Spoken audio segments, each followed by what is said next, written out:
નમસ્કાર. અત્યારે દાડમમાં જે છે અત્યારે ગરમીની સિઝન છે તો આપણે જનરલી જોઈએ કે દાડમ અત્યારે જે તમે જોઈ શકો છો બહારથી આપને એમ લાગે કે એકદમ સારું છે, પરંતુ અત્યારે જે ગરમીને કારણે તમે જોઈએ કે હું તમને અંદર દેખાડું તો જે છે આ રીતનું અંદરથી કાળું થઈ જાય છે. તો જે છે એ ગરમીને હિસાબે છે આ બોઇલિંગ થવાને કારણે આનું જે છે એવું રહેતું હોય, જેમ કે આ તમે બહાર જે આખો ચેન્જીસ એકદમ લાલાશ આવી જાય.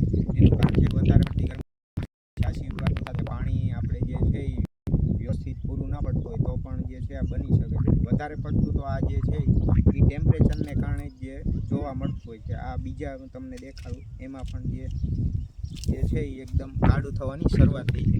તો આના માટે આપણે શું કરવું જોઈએ કે એક તો જે છે આપણે સમયસર જે છે ઉતારી લેવા જોઈએ, જેનાથી જે છે સેજ કાચું હોય તો પણ ઉતારી લેવું જોઈએ. તો તેનાથી શું છે કે આપણો માલ બચી જાય. આ